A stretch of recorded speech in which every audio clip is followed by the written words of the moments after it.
Amém. Quero dar uma palavra para as pessoas que estão conosco hoje. Decidiram estar com a gente, resolveram estar conosco hoje, nos visitando. Que o Senhor derrame sobre a sua casa bênçãos muito especiais. Que saiba que a presença de vocês nos honra tanto, nos alegra muito. E para a gente é um grande privilégio recebê-los e ter você aqui com a gente. Volte sempre. Sinta-se em casa. Sinta-se aqui como sua casa. E nós também como esta família aqui que foi cantada há pouco tempo, né? Alguém está com a gente pela primeira vez? Gostaria de se identificar? Queria se identificar? Primeira vez que eu estou aqui nesta igreja, eu vim aqui celebrar. Seja muito bem-vinda. Vocês, muito bem-vindos. Lá atrás também, na turma. Sejam muito bem-vindos. Meus irmãos, esse tempo é um tempo onde nós olhamos a palavra do Senhor e brigando com esse assunto durante a semana, por mais que ele não seja novo para mim como mensagem, como estudo, falo sobre ansiedade. Ansiedade que tem tomado proporções de doença da época, as características do ser humano moderno. Por curiosidade, quantos aqui se consideram ansiosos? Eu me considero uma pessoa ansiosa.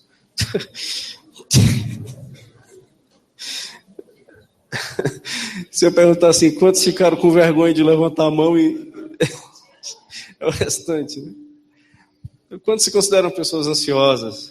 Esse amanhã que angustia, esse porvir que assusta,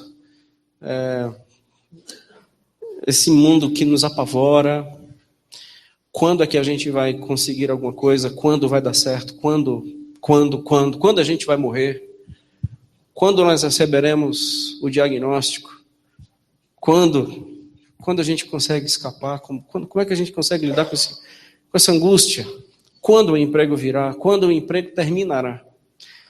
Quando é que eu não conseguirei mais render? Quando?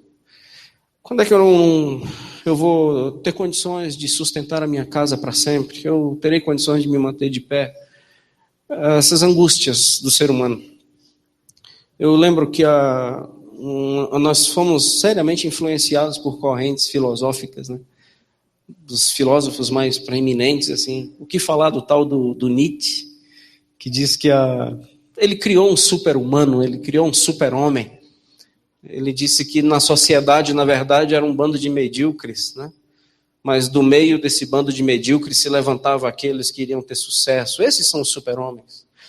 E aí os medíocres, quando se comparam com esses super-homens, entram em depressão, porque a gente não é tão vencedor quanto eles, a gente não voa, a gente não tem visão de raio laser, e nós somos mero mortais, limitados, fracos, medrosos, que tudo nos dá medo. E aí a gente vai se comparando, e não é à toa que muitas pessoas se acham feios, pessoas se acham inadequados, pessoas que pensam seriamente em por que eu estou vivendo mesmo. Quando nós cantamos aqui que a razão da existência é adorar o Senhor, para mentes e corações extremamente ansiosos isso não existe. Parece que existe um outro propósito de viver, que não seja adorar o Senhor, e esse propósito não é alcançado nunca, porque sempre alguém é mais bonito, alguém é mais inteligente, alguém é mais capaz, alguém é mais forte, alguém é mais isso, alguém é mais aquilo. E isso é fruto de uma ansiedade. Eu vejo que hoje a ansiedade, dados mesmo dizem isso, eu não os trago, mas dados dizem isso, que a maioria dos leitos dos hospitais hoje estão sendo ocupados por pessoas ansiosas. Que isso dá problemas gastros, isso dá problemas na pele, isso dá problemas neurológicos, isso dá problemas hormonais, isso disfunciona o corpo, a alma não aguenta aquilo, e a alma entra em disfunção, é jogado uma carga química, o próprio organismo gera uma carga química que o corpo humano não consegue bancar, e tudo fica desorganizado e cai de cama. E isso, a ansiedade tem virado uma doença da época, como eu leio vários artigos que diz que o ser humano por si só é ansioso. E isso entrou na igreja, os irmãos viram a quantidade de braços que são levantados de pessoas que se consideram ansiosas, autos se consideram ansiosos.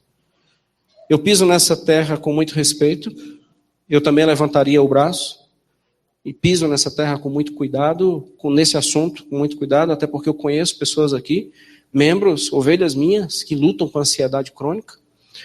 Mas eu espero que jamais vocês escutem as minhas palavras, o que eu tenho para dizer hoje, como grosseiras, como duras, mas como eu trago o tema dessa mensagem, que seja uma voz amorosa do Senhor para corações ansiosos.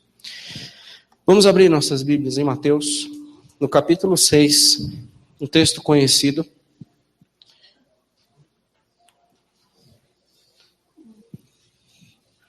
Mateus, capítulo 6, nós leremos do verso 25 ao verso 34.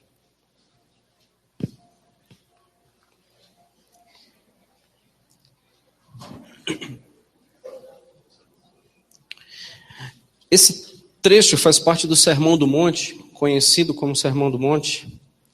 E aqui o Senhor, pelo menos na narrativa de Mateus, ele encerra o Sermão do Monte com esta palavra. Por isso vos digo, não andeis ansiosos pela vossa vida, Mateus 6, verso 25, quanto ao que haveis de comer ou beber, nem pelo vosso corpo, quanto ao que haveis de vestir. Não é a vida mais que o alimento e o corpo mais que as vestes? Observai as aves do céu, não semeiam, não colhem, nem ajuntam em celeiros, contudo o vosso Pai Celeste as sustenta. Porventura não valeis vós muito mais do que as aves? Qual de vós, por ansioso que esteja, pode acrescentar um côvado, 40, 45 centímetros, ao curso da sua vida? E por que andais ansiosos quanto ao vestuário? Considerai como crescem os lírios do campo, eles não trabalham nem fiam. Eu, contudo, vos afirmo que nem Salomão, em toda a sua glória, se vestiu como qualquer deles. Ora, se Deus veste assim a erva do campo, que hoje existe e amanhã é lançada no forno, quanto mais a vós outros, homens de pequena fé. Portanto, não vos inquieteis dizendo o que comeremos, que beberemos ou com que nos vestiremos, porque os gentios é que procuram todas essas coisas. Pois vosso Pai Celeste sabe que necessitais de todas elas. Buscai, pois, em primeiro lugar o seu reino e a sua justiça, e todas estas coisas vos serão acrescentadas. Portanto, não vos inquieteis com o dia de amanhã, pois o amanhã trará os seus cuidados. Basta ao dia o seu próprio mal. Que o Senhor nos abençoe. Vamos orar mais uma vez? Senhor, por favor, fale conosco hoje à noite. Nós temos esta luta interna dentro de nós, e só o Senhor para colocar em ordem. Nós temos os corações que não conseguem dormir e se aquietar. Só o Senhor para assumir o controle. Que esta palavra seja poderosa para vidas hoje à noite. Para que esta palavra seja uma voz amorosa do Senhor. Para corações que lidam, lutam e às vezes são derrotados pela ansiedade. Que haja libertação neste local. Nós rogamos a Ti. Que correntes sejam quebradas. Que laços sejam desfeitos. Que mentiras sejam jogadas por terra e pisoteadas na autoridade da palavra do Senhor. Que pessoas possam ser livres a partir do entendimento da Tua palavra e que tudo que será feito aqui, falado aqui, que o Senhor dê a capacidade a todos de julgar, de analisar, de absorver e compreender que vem de Ti. Não permita, Deus, que a minha palavra assuma qualquer local hoje à noite, mas que todos aqui verifiquem o que fala o Senhor, essa voz que tanto queremos ouvir e tanto precisamos. Amém. Na verdade, nós estamos diante de um texto conhecido, nós estamos diante de um texto que nós teríamos não muita dificuldade, eu creio que a maioria de nós, de até citarmos o endereço e dizer do que se fala, mas eu acredito que é um dos textos que mais gerará cura no coração daqueles que realmente entendem essa voz como uma voz amorosa, e não somente amorosa, mas poderosa. Eu não tenho dúvida, meus irmãos, que o Senhor tem algo para nos dizer hoje à noite, de forma clara, e eu espero não atrapalhar, da maneira que Ele tem falado comigo, e eu, como eu orei, tenho orado, eu espero que Ele fale com você. O que Deus tem para dizer para a gente? Um grupo ansioso, um povo ansioso. O que Deus tem para dizer conosco? O que o Senhor tem para nos falar? Eu vejo que, em primeiro lugar, eu gostaria de destacar estas dificuldades e estas tragédias que a ansiedade gera, sabe, gente? Esta ansiedade, ela automaticamente chama Deus de mentiroso. Toda ansiedade que não nos deixa dormir e descansar, em si só e por si só, ela tem uma raiz no pecado. Porque ela indiretamente diz que o Senhor não é tão Deus assim. Ele não é tão cuidadoso assim. Ele não é tão Senhor assim sobre a minha história. Ele não é tão bondoso diante das minhas dificuldades. Quando nós lemos no início do culto, lance sobre o Senhor as vossas ansiedades, porque Ele tem cuidado de você. Nós damos um passinho atrás e pensamos, talvez Ele não tenha cuidado tanto assim. E quando nós começamos a duvidar do Senhor pelas nossas próprias angústias e pelo nosso contexto, porque afinal a ansiedade é por causa do contexto, é porque a roupa que eu preciso, a comida que eu necessito, a água que eu dependo, é a minha sobrevivência, é o meu contexto. O problema não sou eu. O problema é o contexto com o qual eu tenho que lidar. E eu não vejo um Deus poderoso e soberano sobre tudo isso. Automaticamente a minha preocupação e a minha ansiedade é desconfiar desse Deus. Que o que ele está dizendo não é tanta verdade assim. Que se ele tem controle, não é tão controle. Se ele tem amor, não é tão amor. Se ele é senhor, não é tão senhorio assim. Então, uma das tragédias da ansiedade é que ela começa a causar separações entre nós e Deus, porque eu não adoraria e não oraria a um Deus que não é Senhor. É melhor eu reconhecer que eu estou entregue a mim mesmo, e sou eu que tenho que bancar o que comer, o que vestir e o que beber, e eu que tenho que resolver e ser como o super-homem de Nietzsche, porque Deus, na verdade, ele morreu ou sumiu. Uma outra tragédia que eu nomeio sobre ansiedade é que é um estilo de vida inútil. E a ansiedade, por si só, ela é um estilo de vida. É uma decisão de como eu decidi viver. Desculpe a redundância. Mas é uma postura que eu decidi tomar. Eu enfrento a vida assim. Sou eu quem resolvo. As coisas estão nas minhas mãos. É o meu braço, é a minha capacidade, é o meu dinheiro. Se eu não tiver dinheiro, eu não sei viver. Não é nem uma questão de conseguir viver, é uma questão de não sei por que eu vivo se eu não tenho dinheiro. E é inútil tanta ansiedade, porque o próprio Senhor fala no versículo 27, porque se nós estivéssemos muito ansiosos, mas muito ansiosos, nós geraríamos alguma mudança na nossa vida. E ele fala, nem 40 centímetros você altera. Você não pode acrescentar um côvado no curso da sua vida. É inútil. A ansiedade é uma postura de coração inútil. Ela só vai acabar com a gente. É inútil. Porque pessoas muito preocupadas, elas não alteram absolutamente nada no contexto e nem na vida. Elas só adoecem. Inútil. O contexto não muda porque nós nos tornamos ansiosos.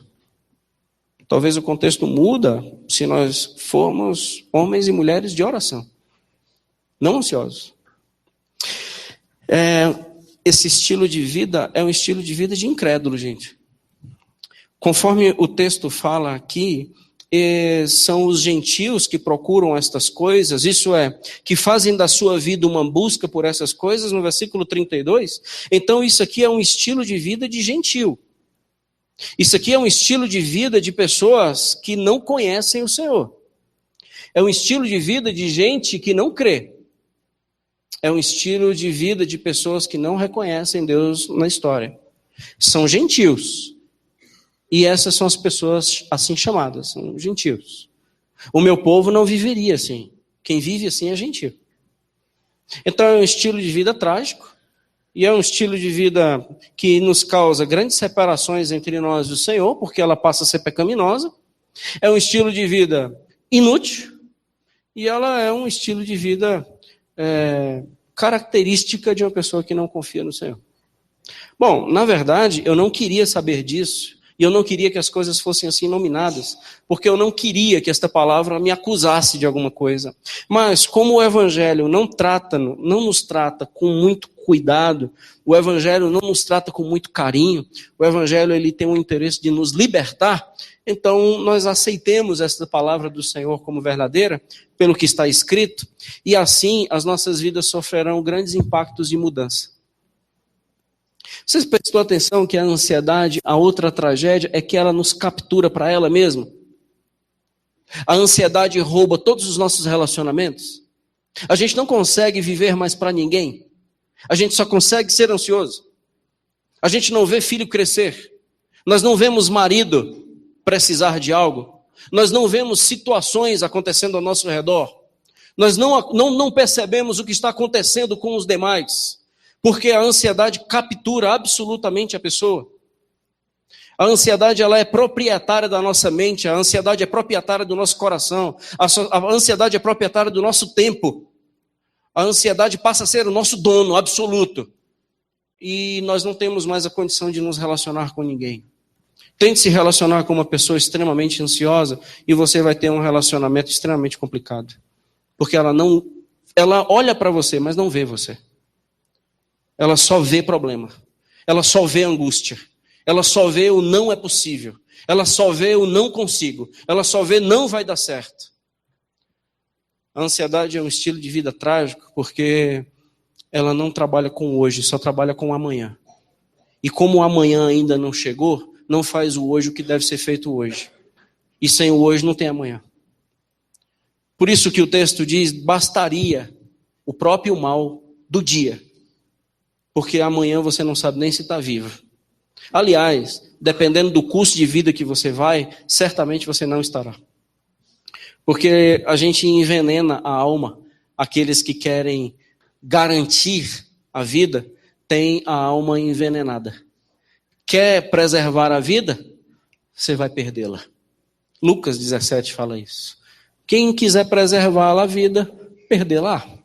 Mas se você perder, vai achá-la. Quem quer preservar a vida, cuidar da vida, entender que a vida está nas suas mãos, vai ser um veneno para você mesmo. O que o Senhor tem para nos dizer? Eu acredito que aqui, pelo menos para facilitar, tem 3 verbos que eu tiro desse texto. Esse verbo, primeiro, é que você precisa saber. Vamos saber de algumas coisas? Eu tenho algo para te falar. O Senhor falando conosco, eu tenho algo para te falar sobre ansiedade. Você precisa me ouvir. Você precisa saber que a ansiedade, não andar ansioso, é ordem. E isso você precisa saber. Que eu não estou sugerindo e vê se você consegue. Ansiedade, eu estou falando que você não deve andar assim. E se é ordem, significa que automaticamente eu posso obedecê-lo. Porque eu nunca vi na palavra do Senhor dizendo assim, nunca sinta fome. Já ouviu isso? Nunca sinta sono.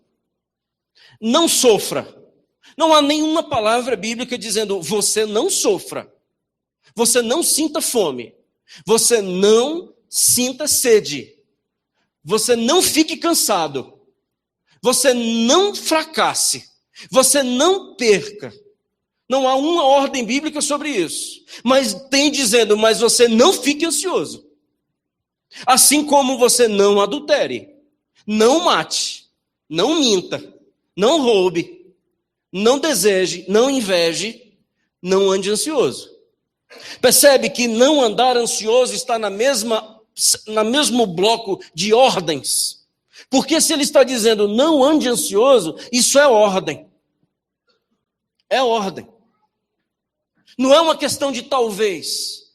Muitos de nós dizemos que a ansiedade não é um botãozinho liga e desliga. Eu não consigo dominar os meus pensamentos, eu não consigo controlar o que eu penso, eu não consigo controlar o que eu sinto. Sim, de certa forma é verdade.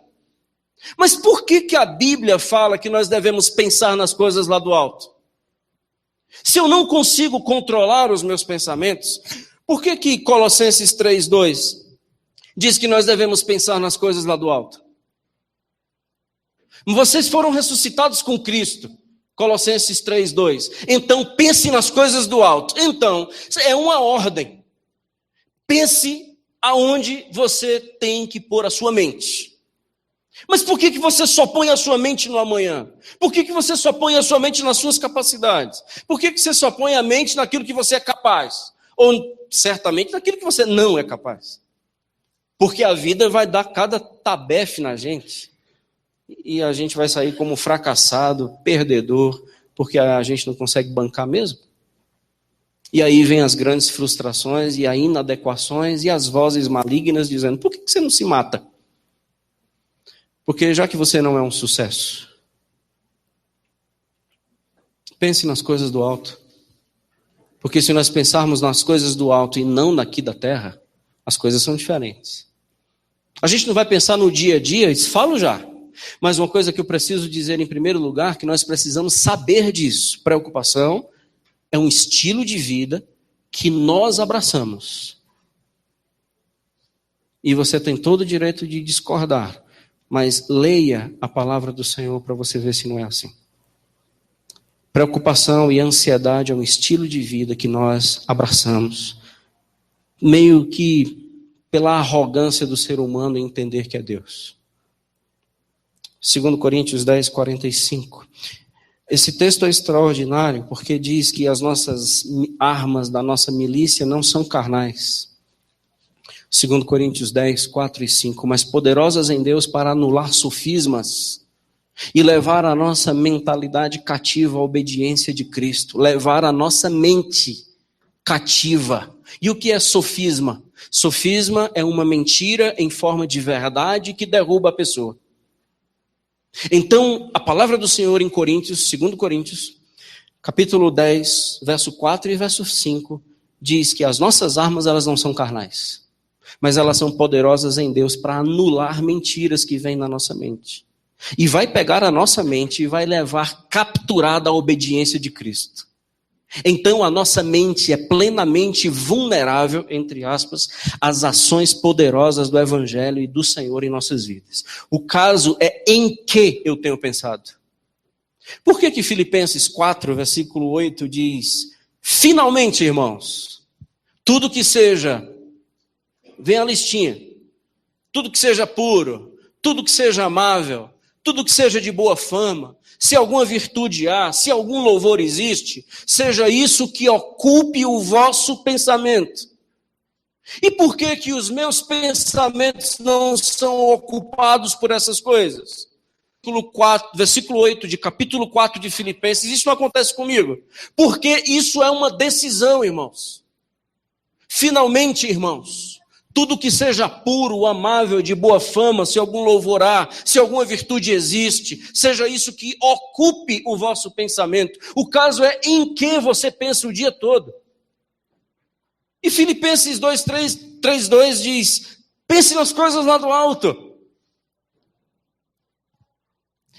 Então, quando eu vivo preocupado como estilo de vida, e quando o Senhor diz, não ande ansioso, isso é uma decisão minha. É como se eu dissesse para o Senhor, não, Senhor, eu continuarei ansioso. Porque o Senhor não tem acesso à minha mente, o Senhor não tem acesso ao meu coração, e o Senhor é extremamente pequeno, fraco, para entrar dentro de mim e mudar a minha forma de pensar e de agir. Veja se essas estruturas não são estruturas pecaminosas, meus queridos. É um Deus superficial, é um Deus só de cima, é um Deus adorado, é um Deus vulto, é um Deus ideologia, é um Deus irreal, é um Deus limitado. Não é um Deus que transforma de dentro para fora. Entende por que é uma voz amorosa de Deus para nós? Se eu tenho algo que eu quero que você saiba, você pode sim vencer qualquer tipo de ansiedade na sua vida. Em mim, entendeu? Em mim. Eu quero que você saiba que a ansiedade, ela não é a dona da sua vida. Sou eu. Eu só quero te dizer que você ainda pode não estar livre. Ainda não. Mas o que eu peço para você pensar hoje à noite é, ainda não. Mas daqui a pouco eu serei. Entende, irmãos? Daqui a pouco eu serei. Mesmo que isso venha a conta gotas. Mas a mente vai começar a passar para um outro processo a partir de hoje. Minha oração é por isso que eu ainda não. Mas eu agora sei que a preocupação é um estilo de vida.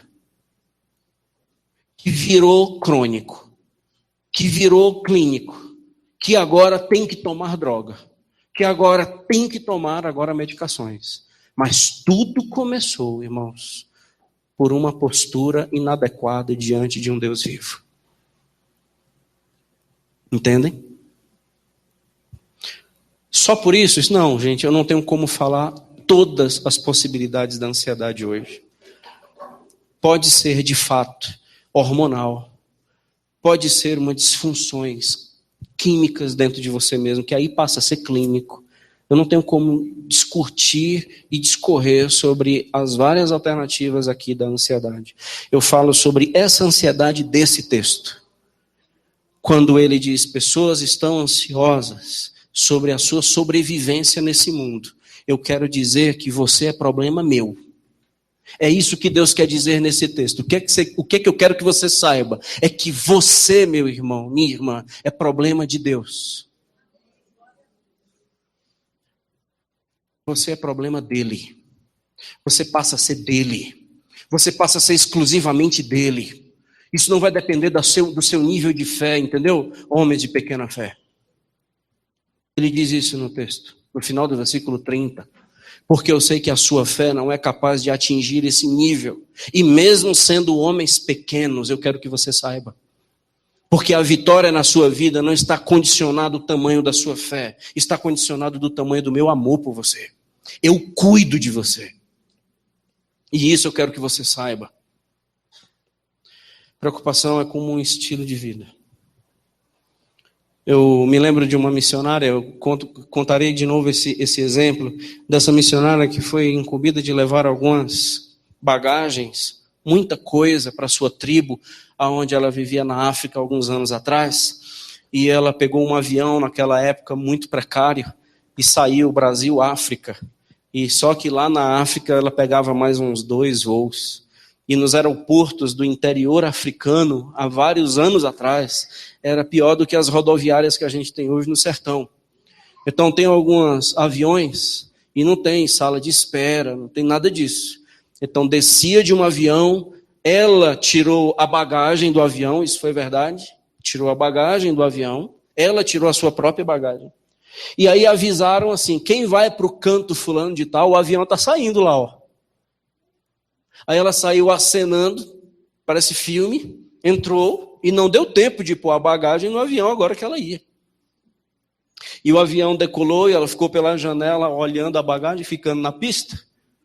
E ela fez uma oração, que eu tenho usado essa oração já há alguns dias, há alguns anos. Ela orou dizendo o seguinte, Deus, eu só quero ver como é que o Senhor vai sair dessa. Eu tenho usado essa oração há alguns anos atrás e tem dado certo. Eu só quero saber como é que você vai sair dessa, porque a bagagem é tua. Foi o Senhor que me colocou nesse avião. Aí, de repente, o avião ele começa a dar voltar. E ela chamou a aeromoça. Disse, o que aconteceu? Disse, não, é porque nesse voo é o general fulano de tal que a gente, por isso que precisou sair tão cedo e rápido. Mas cadê o general? A gente esqueceu.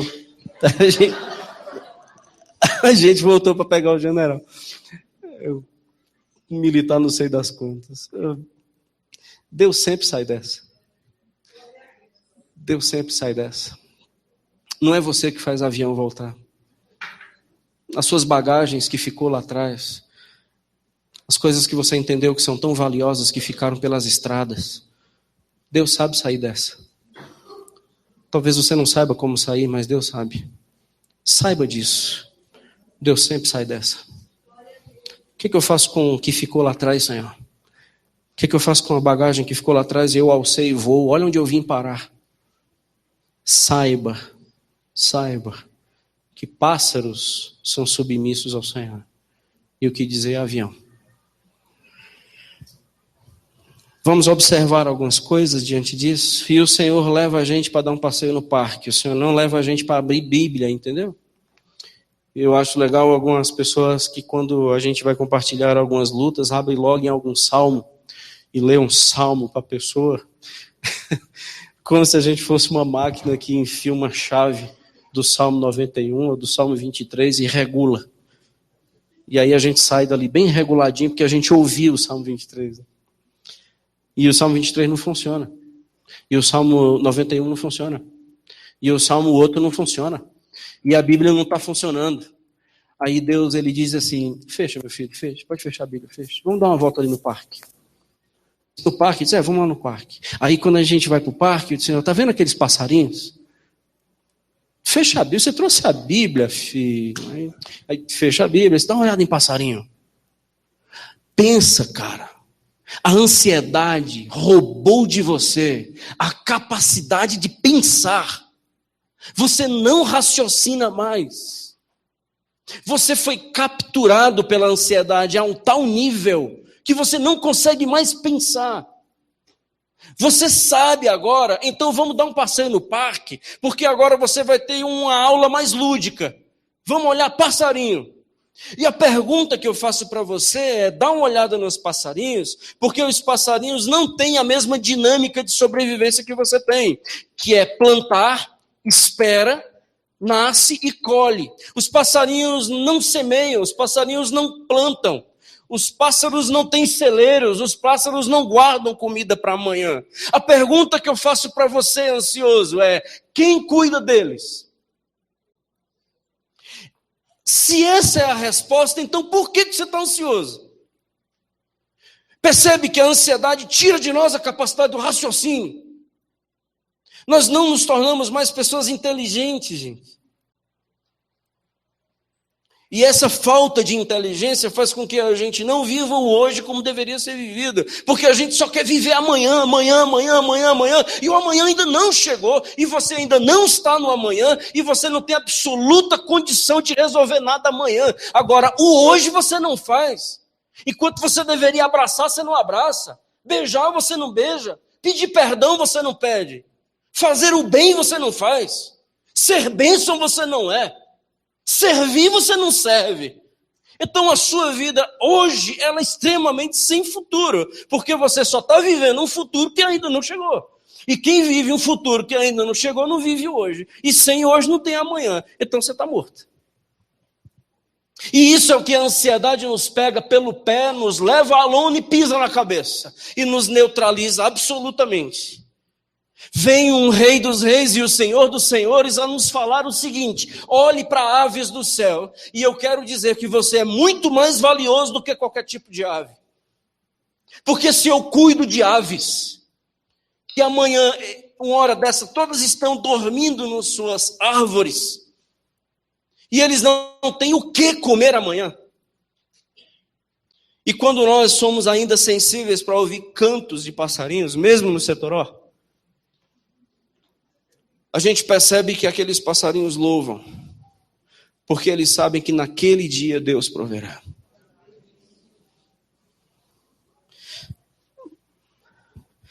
Tem passarinho que morre. Tem passarinho que cai no chão. Concorda? Mas tem um texto escrito em Marcos, capítulo 10, versículo 29. Porque essa promessa não nos diz que nós não seremos abatidos. Essa promessa não nos diz que nós não seremos afetados pela vida e que nós não morreremos. Mas o que Marcos falou agora, em Marcos capítulo 10, versículo 29,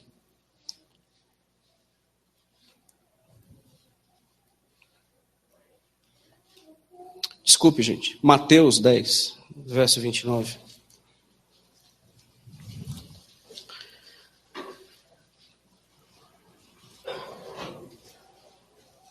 É que nenhum desses pardais cai em terra sem o consentimento do Senhor. Não se vendem 2 pardais por... Isso aqui é mais ou menos 10 centavos. Não se vendem 2 pardais por centavos? É, sim, senhor. Pois é. Pois nenhum desses pardais caiu em terra sem eu ter permitido. Verso 30 diz: e quanto a vós outros, até os cabelos todos da cabeça estão contados. Você conhece esse Deus? Que no versículo 31 diz: tem mais medo não. Não anda com medo mais não. Não deixa a sua vida ser capturada pelo medo não, porque você vale muito mais do que um pardal para mim. Se você cair no chão, é porque eu consenti que você caísse. O seu coração vai bater pela última vez quando eu disser isso. Quando as coisas não derem certo para você, eu sou o seu Deus e continuo sendo seu Deus. Você não é super-homem. Você tem o direito de dizer que está doendo. Eu quero trazer de novo para você esse direito. Você pode dizer que está doendo. Isso é um direito. Essa maldita teologia da prosperidade que tornou os crentes pessoas imbatíveis está levando muita gente para a lona. Porque perceberam que não é a força da oração e os berros de aleluia que tornam alguma coisa em movimento. É joelho no chão e dizendo: faz a tua vontade em mim, Senhor. Se for o dia de cair no chão, foi com teu consentimento. Se for para tomar cálice amargo, eu não queria. Mas se for para tomar cálice amargo, seja feita a tua vontade, não a minha.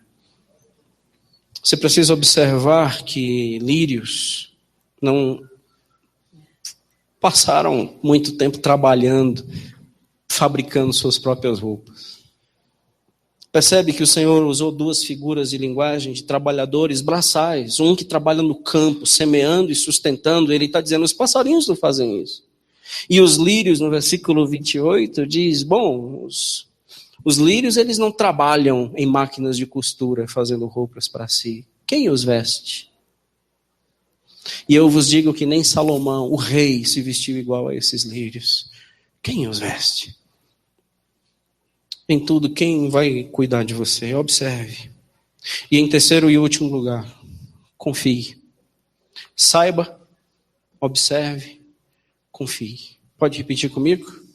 Saiba, observe, confie. Saiba. Observa agora os movimentos da vida. E a partir de hoje, tome uma decisão de confiar. Confie nesse Deus que lhe ama. São os gentios que não vivem nessa configuração de vida. E se eu lhe perguntar aqui nesse texto, peraí, como é que a gente vai saber se uma pessoa confia ou não em Deus? Versículo 33. Quando uma pessoa busca em primeiro lugar na sua vida o reino de Deus sobre ele. Quando é que uma pessoa confia em Deus e não confia? Quando a prioridade da sua vida está definida. Quando ele passa agora a ter prioridade. E qual é a prioridade dele? A prioridade dele não é mais sobrevivência. A prioridade dele não é mais passar. A prioridade dele não é mais adquirir. A prioridade dele não é mais acumular. A prioridade dele não será mais plantar e colher. A prioridade dele será buscar o reino de Deus em sua vida. Como é que isso acontece? Nós já falamos isso aqui algumas vezes e eu repito. É quando o Senhor começa a ser Senhor de fato sobre a minha vida. Quando Ele começa a reinar sobre mim. Quando passa a ser a voz dEle, voz de ordem sobre a minha vida. E você sabia que a maioria dos cristãos hoje não tem a menor ideia do que isso se trata? A maioria dos cristãos modernos, isso não tem a menor ideia do que significa. Venha o teu reino. Porque não é difícil de nós encontrarmos pessoas ansiosas, pessoas preocupadas, a ponto de ter engatilhado na sua pistola da sua vida só um tiro. E conseguem chegar no assinte de dar uma chance para Deus. Um exemplo comum, até mesmo entre jovens. Eu vou dar mais uma chance para mim para passar no concurso. Se eu não passar no próximo concurso, eu dou um tiro no ouvido. Irmãos, isso aconteceu aqui, entre nós. Não que deu tiro no ouvido, mas que professou isso, falou isso. Você deu alternativa para Deus. Veja que absurdo. Isso não é venha o teu reino. Isso é realize os desejos do meu reino. Porque ainda sou eu sentado no trono da minha vida. E eu sentado no trono da minha vida sou eu que dou as cartas. E o Senhor me obedece, entendeu? Porque eu sou o rei e o Senhor é meu servo. Eu oro ao Senhor apenas informando do que eu necessito. E quando eu oro ao Senhor dizendo o que eu necessito, faça o que eu estou dizendo, entendeu, Deus? Ou não é assim que muitas vidas se configuram? Por isso que no final do versículo 32, diz, eu não quero ser informado do que você precisa, porque eu sei. Por que você só ora dizendo o que você precisa? A questão não é do que você precisa que eu quero ouvir, a questão é quem é o rei da sua vida. Quem é o rei? Porque saber o que você necessita, eu sei. Se eu sei de um passarinho, eu não vou saber de você? Você só ora dando listinha para mim, como se eu não soubesse? Isso é quem não tem noção do que é reino de Deus. Venha o teu reino, significa assuma o controle absoluto sobre a minha vida, Senhor. É o que o Senhor definir. E isso significa justiça. Isso significa justiça. Lá, por favor, lá atrás. Beleza? Dá uma olhada dos adultos, turma que está do lado aí. Essa predisposição de entender que eu tenho o controle, de que eu sou o rei, faz com que eu não tenha agora a decisão de fazer o que Deus definiu para mim. E o que Deus definiu para mim, isso é fazer a justiça. Irmãos, por que buscar em primeiro lugar o seu reino e a sua justiça? Por que essas duas coisas estão separadas? Por que eu busco em primeiro lugar o seu reino? E por que eu tenho que buscar a justiça de Deus? Simples, porque a justiça de Deus é aquilo que Deus define o que deve ser feito. Não sou eu. Conversando com um irmão alguns dias atrás, dando um exemplo, e isso... Creio que não há nenhum problema eu citar o exemplo aqui da nossa conversa, porque isso é muito comum entre pais, isso é muito comum entre pessoas sanguíneas, dizendo que se tocar na minha filha eu mato. Se tocar na minha filha eu mato. Se tocar no meu filho eu mato. Se tocar no meu esposo, na minha esposa eu mato. Isso é uma não submissão a fazer a justiça de Deus. Porque fazer justiça é de Deus, não minha. E eu peço aos irmãos que não olhem para mim como se eu não fosse homem. Como se eu também não tivesse pistola. Como se eu também não tivesse desejo de matar.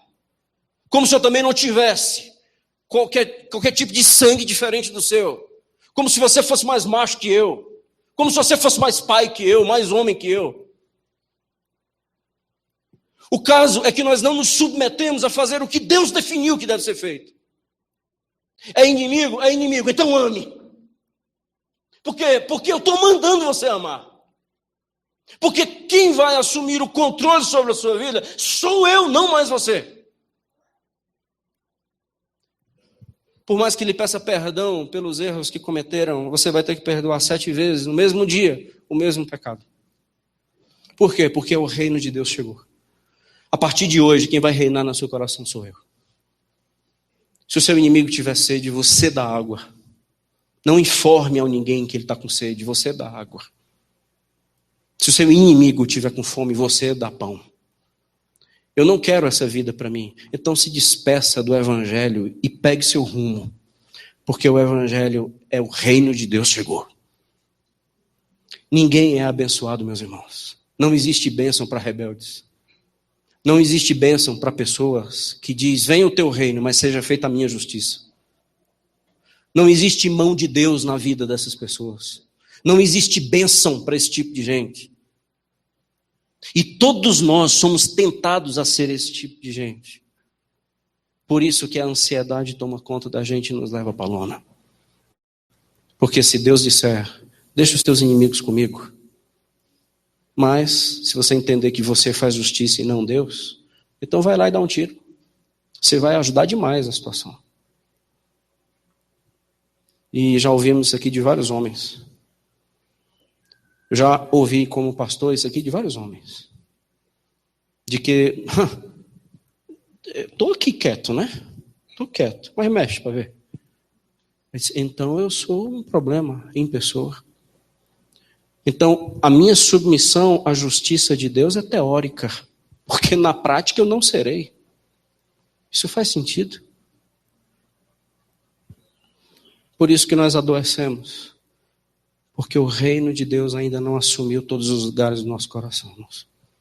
E a gente fica nas religiões, nas celebrações, e não voando como aves, e bonitos como lírios, curados, sarados e restaurados pelo poder do Evangelho.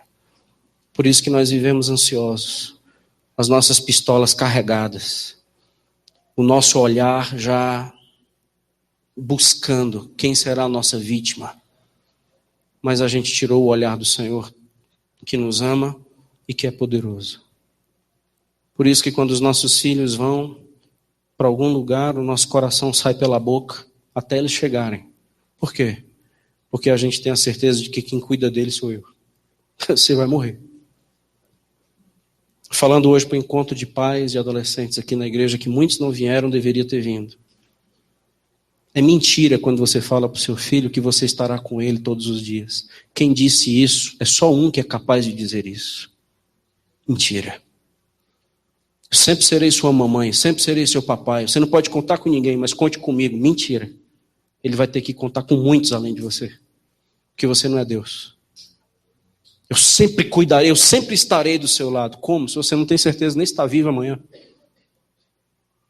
Se você não tem certeza nem que vai estar vivo amanhã, você está prometendo coisa para os seus filhos que você jamais é capaz de garantir. Aí nós geramos ansiedade nos nossos filhos, nós nos tornamos pessoas doentes com os nossos filhos. Nós não deixamos pegar ônibus. Parece que são as coisinhas mais lindinhas do mundo que o mundo quer pegar. Nós devemos confiar no Senhor que nós somos os pardais, mas os nossos filhos também são pardais. Se cair no chão, Senhor, o Senhor consentiu, porque os nossos filhinhos são pardais do Senhor. Isso é buscar em primeiro lugar o seu reino, em primeiro lugar a sua justiça. E agora você não precisa mais se preocupar com sobrevivência, porque a sua sobrevivência está nas minhas mãos. Quais são as promessas disso? Irmãos, eu encerro dizendo que as promessas do Senhor é que você vai ter sua vida de volta. Você vai voltar a viver. Você vai poder voltar a viver. Conheço uma pessoa muito próxima a mim, que não é daqui, é da minha família, que ensinaram para ela que todos os seus irmãos eram responsabilidades dela. Essa mulher é esmagada até hoje pelo senso de culpa e pelo senso de responsabilidade que lançaram sobre ela. Pais mal resolvidos que disseram para essa menina que ela seria a mãe de todos aqueles homens. Tudo que acontecia com um daqueles homens, ela se sentia culpada, porque ela não foi capaz de estar do lado quando aconteceu. Bendito seja o Senhor, que as nossas armas são poderosas em Deus para destruir esses sofismas e levar a nossa mente em obediência a Cristo, porque isso é mentira. Eu não posso ser responsável por ninguém além das minhas limitações. Eu não posso bancar segurança para os meus filhos 24 horas por dia, porque eu não sei o que vai acontecer com eles na escola. Eu não sei o que vai acontecer com eles na faculdade. Eu não sei o que vai acontecer com eles no trânsito. Eu não sei o que vai acontecer com eles na vida. Então eles serão pardais nas mãos do Deus vivo. E eles não serão mais meus, eles serão para a glória do Deus vivo, patrimônio do Senhor. Sabe o que é isso? Libertação. Seja bem-vindo à vida. E Deus quer, com as suas promessas, que nós tenhamos vida. Vida como? Viva o dia de hoje. Viva o dia de hoje. Quantos de nós não perdemos o dia de hoje, gente? E o dia de hoje não vai voltar mais. Isso não te assombra. Isso não te assusta. Você já perdeu uma semana da sua vida. Você perdeu um mês da sua vida. Você já perdeu um ano da sua vida. Você só está rodando em círculos, preocupados com o amanhã que ainda não chegou, em vez de confiar num Deus que é o Deus de toda a eternidade. Você não está prestando atenção que a vida está passando pelos seus dedos. Você está adoecendo por causa das angústias do amanhã. Você é problema de Deus. E Deus, com essas promessas, diz: vem de novo para a vida, saia dessas cavernas escuras, venha viver, eu cuido de você. E se eu morrer? Se você morrer, você vem para mim. Que coisa melhor que essa?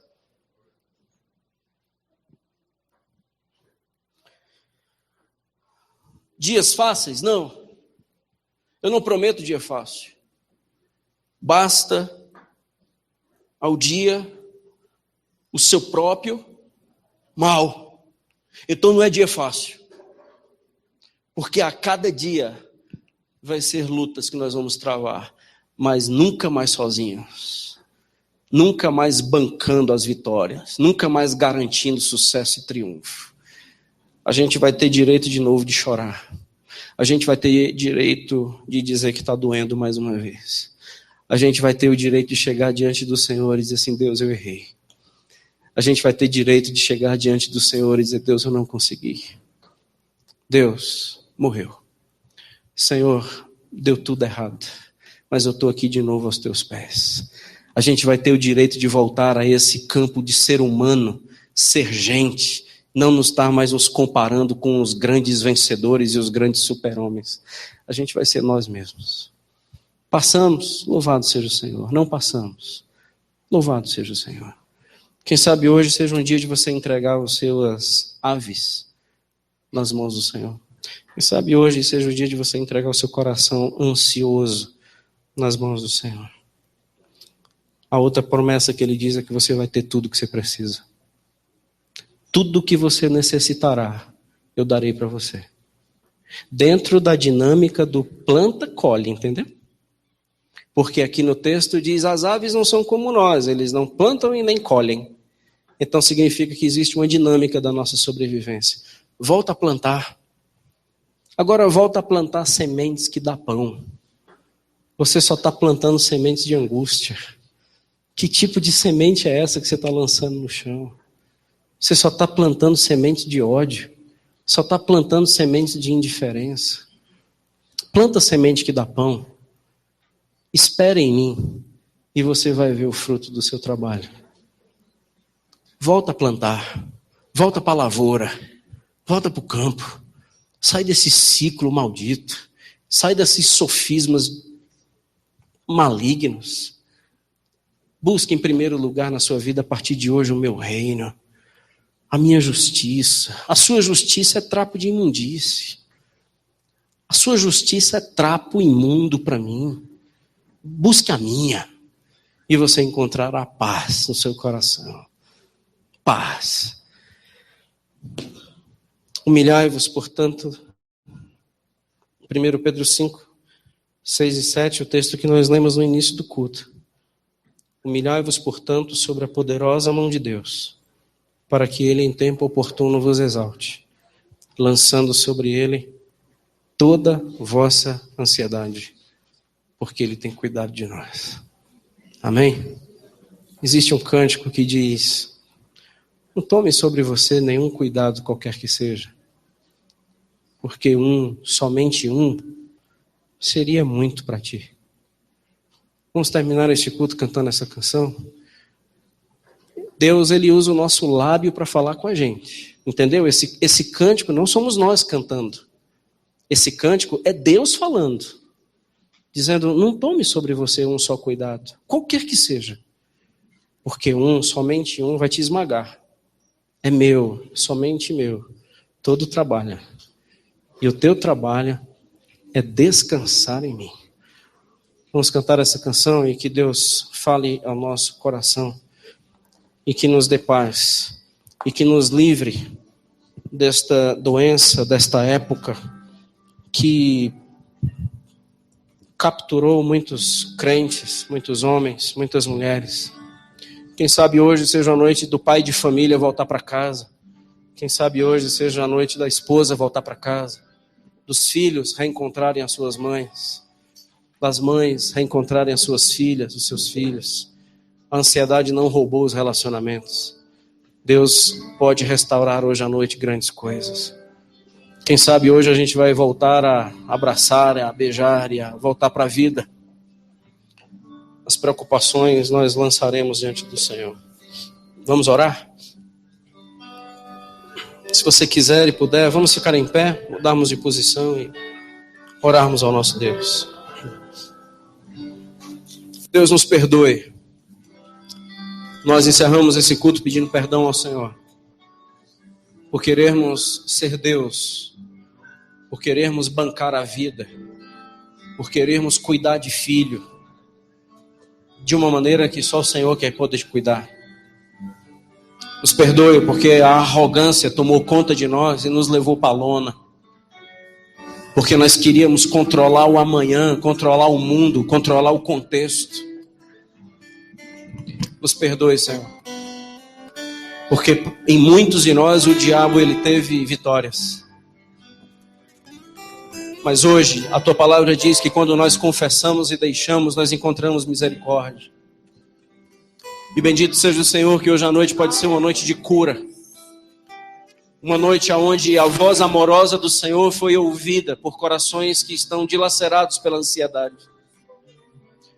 Bendito seja o Senhor que nós sabemos agora que nós somos capazes de sair desse ciclo. Porque o Senhor nos manda não sermos mais um coração e uma alma aflita. Obrigado porque os passarinhos ainda estão voando sobre nós e nos ensinando. Bendito seja o Senhor pelos lírios, pelos carvalhos, por estas árvores tão bonitas. Que o Senhor é quem cuida de cada uma delas. Nos perdoe, Senhor, porque às vezes nós nos consideramos mais baratos do que um pardal. Quando na verdade nós fomos criados à imagem e semelhança do Senhor. Nos perdoe, ó Deus, porque homens e mulheres que julgarão o mundo. Homens e mulheres que se assentarão no teu trono. Homens e mulheres que verão o Senhor como Ele é. Homens e mulheres por causa dos quais Cristo morreu. Estão se considerando mais baratos do que um pardal. Nos perdoe, Senhor, por esta mentalidade que nos capturou. E que hoje o poder do Teu Evangelho quebre essas correntes, essas mentiras do inferno. De que por mais lutas que nós tenhamos passado, por mais dificuldades que a gente tenha que lidar, o Senhor nunca deixará de nos amar, nunca. Nos perdoe, Senhor, porque nós duvidamos do Teu amor e do Teu cuidado por nós. Nos perdoe. Nos perdoe por nos considerarmos mais baratos do que uma plantinha e um matinho ou um lírio. Resgate hoje à noite o valor de cada um para a glória do Teu nome. Que hoje seja uma noite de resgate de valor, resgate de identidade, resgate de uma humanidade, resgate homens, Senhor, hoje à noite nesse lugar, resgate mulheres hoje à noite nesse lugar, daqueles que nos acompanham pela internet, resgate a maternidade, resgate, Senhor, filhos, jovens que estão trancados nos seus guetos, nos seus calabouços, na sua solidão, nas suas angústias, de um mundo que exige. Que o Senhor possa arrancá-los dessa prisão e trazê-los de volta para a vida, Senhor. Vá fazendo com que as nossas pistolas sejam deixadas aqui nesse local hoje à noite. Que nós nos submetamos à Tua justiça, somente à Tua justiça. Que o Teu reino venha sobre o nosso coração. Que haja decisões nesse auditório.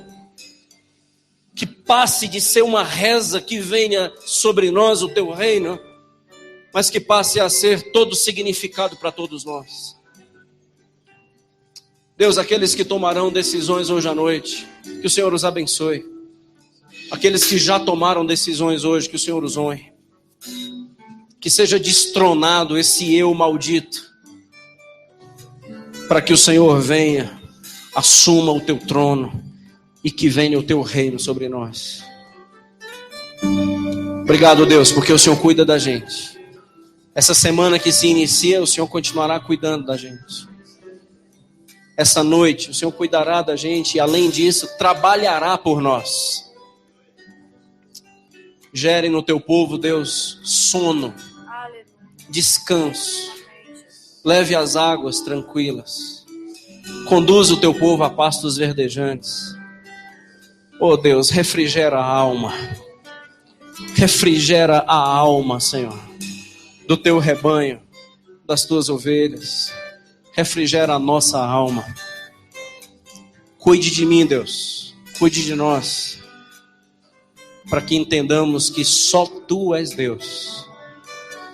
Continue falando conosco através desta canção. Em nome de Jesus. Amém.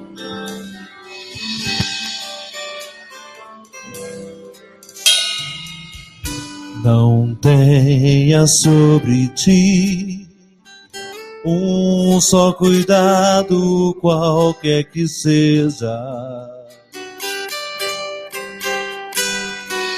pois somente seria muito para ti. É meu, somente meu, todo o trabalho. E o teu trabalho é descansar em mim. É meu, somente meu, todo o trabalho. E o teu trabalho é descansar em mim. Não temas quando enfim tiveres que tomar decisão. Entrega tudo a mim. Confia de todo o coração. É meu, somente meu, todo o trabalho. E o teu trabalho é descansar em mim. É meu, somente meu, todo o trabalho. E o teu trabalho é descansar em mim. Cante mais uma vez. É meu, somente meu, todo o trabalho. E o teu trabalho é descansar em mim. É meu, somente meu, todo o trabalho. E o teu trabalho é descansar em mim.